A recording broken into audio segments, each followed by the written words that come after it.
Hello lovely humans watching this video. I want you to know that I was going to set this up in my office. It's going to look all professional, there was going to be proper backlighting and a tapestry and fairy lights, and then I filmed another video sat here and now I'm here again, so this is what you're met with. But hi, you can look at my lovely books as a background and I get to lean against the bookshelves as back support.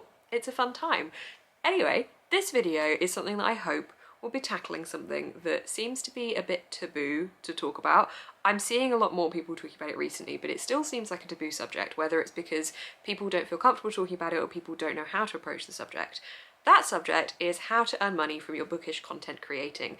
Creating bookish content? Talking about books on the internet. Now, this is going to cover anything from YouTube to Instagram to your blog. Whatever content you create, you can monetize that content if you so choose. Starting this off by saying that I am not suggesting anyone creates an account purely for the basis of making money off of it. I think that the monetization of your content comes as a separate thing and comes after quite a lot of time and effort putting into the platform, depending on your luck and your skill, depends on how quickly that's going to be. A lot of it is luck in terms of how quickly you get picked up off the ground and run with your accounts. It took me about 3 years to properly start running with mine and to start earning a little bit, and it's taken me 4 to 5 years to start earning an actual proper income from it. So it's certainly not a quick thing. So again, this is going to take everything I say here, this will take time, but first do this because you love it. Don't do it for any other reason, because it just won't have the same feeling, and also it won't give you the same motivation and drive. And we're all a community of book lovers. We're here because we're passionate about something, and that is what you should be here for too. I'm sure you probably are if you're watching this. I mean, most people that create bookish content are here because we love books. So let's talk about the taboo. I hate the idea of anything being taboo like this. And I am someone that speaks without a filter quite a lot of the time. If the situation calls for it, I'm happy to talk openly about things. Hence why I made a video about my first time using a menstrual cup and talking about immense detail publicly on the internet on that video. It's cool. I don't have a filter. Well, I do, but it's fine. I'm happy to talk about things that people want to know about, and apparently this is something you guys want to know about, and you've submitted me lots of questions whenever I've done Q&As and stuff about this sort of thing. So I thought, hey, let's make a video. So we're going to banish the taboo. Starting by breaking it down into 3 different topics of how you can earn money. Again, these are going to apply differently depending on the platform you're looking at. For example, some of them will be more YouTube related, some of them will be more Instagram related, but there'll be something here for everyone hopefully. So if you're watching this and you're on different platforms, that's fine. I will cover all of these things. Also, this is from my own personal experience combined with also working in digital marketing. My full-time job is a social media manager, so I can see aspects of this there and have that kind of knowledge to draw in. But generally, this is my own experiences. I've researched this, it's taken me a long time to build up to this point, and this is just generally what I would say. Other people will have totally different suggestions, and that's totally fine. So, there are 3 main ways I think to highlight here as to how you can monetize your content depending on the platform. So number 1, you can use a system called Adsense. Adsense is basically how people get adverts onto their YouTube videos, and also how you see adverts on websites such as blogs. That's number 1, and that's probably the easiest in terms of just setting it up and letting it do its thing. Number 2 is affiliate marketing. This one I think is a bit of a slow burner, and you don't often see a massive reward from it for a long time. But if you slowly build it and build it and build it, I think it could be something quite beneficial. Affiliate marketing is when you have a link to a website such as the WATERSTONES website, and you share that link with your followers, and when they use your link for it, you get a small cut of the commission to no extra cost to them. It's a slow burner because you're literally getting a cut of a £7.99 book essentially, slash more than that if they make more than 1 book in a purchase. But it's a slow one. And then there is paid promotional packages within your accounts. So what I would class as ads, in the sense of you have been sent something in promotion with a brand and you are being paid to promote that product or service or thing. So Adsense, which also are ads, but different types of ads to the ones that I just said with the promotions. So Adsense on YouTube and Adsense on blogs are kind of handled in slightly different ways, and I would definitely say that from having both, the Adsense on YouTube is a lot better than blog stuff. So the Adsense on YouTube is basically, you have to hit 1,000 subscribers and 4,000, I think it is, watch hours on your YouTube channel, and you can then monetize. And then depending on how many people are watching your videos, how many people watch the ads, how many people click the ads, all of these things club together to give you some kind of figure monetary figure at the end of it, and they come through each month and you get paid each month for that content. So it's not like you get it immediately, and also when you do get it, it is not big money. We're talking like a couple of quid a video potentially, depending on the video, depends on the views. Obviously, if you're making a particularly gripping video that just is insanely popular, you're going to get more money on that particular video, but you can also view in your analytics which videos are earning you the most money. But again, this is not like massive amount of money. We're literally, when you start off with it, it's like £1 or £2 a video slash £1 or £2 a day. Depends how often you upload as well, but you can kind of see a graph when you go into your analytics that shows you each day, which is really interesting to look at, because you can see some days spike, probably your upload days, and other days are quite lower, but then sometimes randomly one of your videos might just resurface again and pop the spike back up again. It's really interesting, but it's also incredibly subjective. Everyone's going to have different experiences, and it isn't the case of, oh, you've got 10,000 subscribers, therefore you're going to earn this much. You've got 30,000, you're going to earn this much. It doesn't really work like that, and it also isn't a guessing game like that either, because you just don't know. You just don't know. Some months are way better than others, and some months you get a lot less than you expected. There's probably some kind of way to work it out a bit more accurately, but I wouldn't get too bogged down in it. Basically, this is one of the ways you can earn, but there are certain tick boxes you have to go through. Whereas on a blog, you can have adverts. You don't have those tick boxes, but my God, you do not get much money from a blog. Like 3p a day. It's roughly what I tend to see. I get about 7,000 blog views a month to my blog, and that's about 200 to 300 a day, roughly. It kind of fluctuates again when I post, and if a post resurfaces, or if I've done really good SEO for a post. And in the lifetime of my blog and having ads on my blog, which I would say I've had ads for about 3 years, my total earnings from that, drumroll please, £60. I've made 60 quid in 3 years from the ads on my website. I mean, 60 quid is 60 quid. That's absolutely fine. But for 3 years of ads and posting weekly, sometimes twice a week, it's not the biggest earner in a speedy way. If you need money quick, ads on your blog are not the one. I think that some people earn a lot more from their blog that write blog posts to get the views and to get the SEO stuff, but I write blog posts that I feel passionate about, that are subjects I want to cover, that are book reviews and stuff. I'm not writing like top 10 ways to do something clickbaity. I'm writing stuff that I feel passionate about. I'm making it SEO friendly, but I'm not doing the thing where the masters of Pinterest are like posting constantly to get this clickable content. I'm not doing that. So with my blog, I'll create Pinterest stuff for it, but it's not like the most optimized content in the world to be able to get this ad revenue. So you could well get more than me. This is just my own experiences, as I've said. But yeah, so basically that's the AdSense section. If you have any questions, do feel free to ask me, but again, I don't know everything and I'm just kind of working out as I go along. But I definitely think versus the two of them, that YouTube, I can see the AdSense being a lot more of an actual stable income, essentially. I've said it fluctuates, but it fluctuates around £40 of itself each month.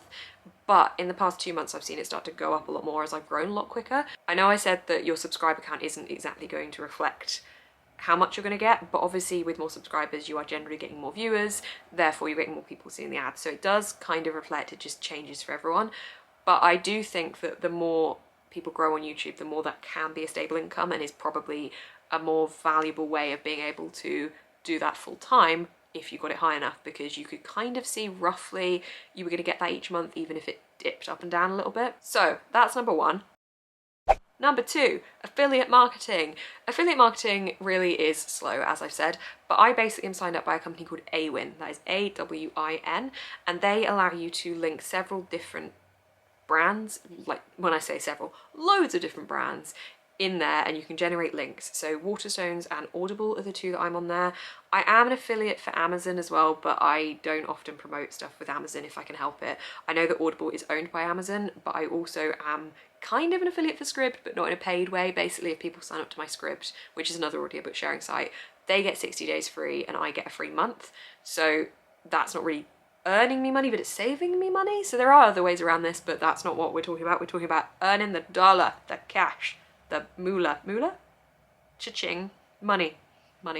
So affiliate marketing, basically, I don't feel like I'm gonna have a great deal amount to say about this, but I put it in the bottom of my descriptions on YouTube. If you scroll down here, you'll see that I've listed a couple of places that I am an affiliate for, and that does include things like SCRIBD with the 60 days free, because they're all under one.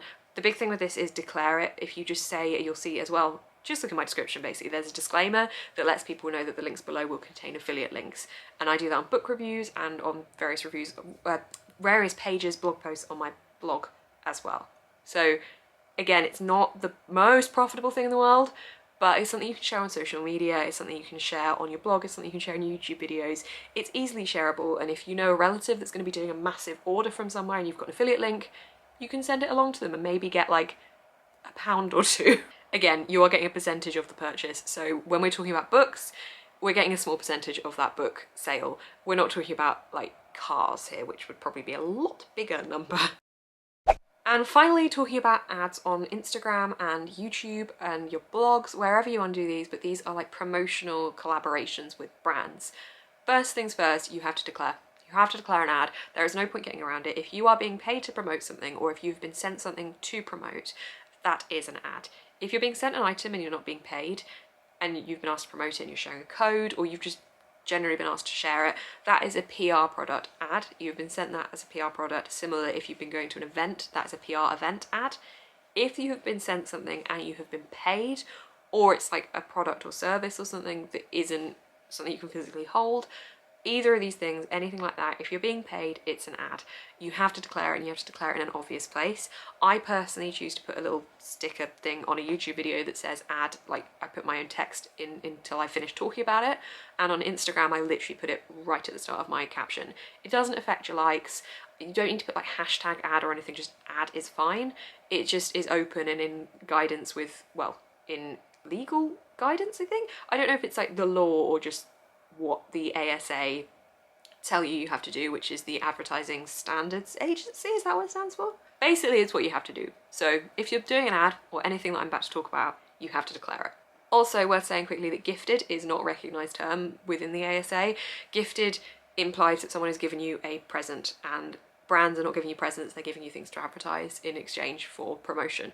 So gifted is not a recognised word, which is why PR product, ad PR product is kind of replacing that. What am I actually talking about? Well, promotions on your YouTube and your Instagram. We'll start at Instagram. What I personally have for Instagram is a couple of packages that I offer, and I send brands through my media kit. So I find that I don't often reach out for the opportunities in terms of going to websites and finding them, but I transfer opportunities that are in my email inbox into paid promotions.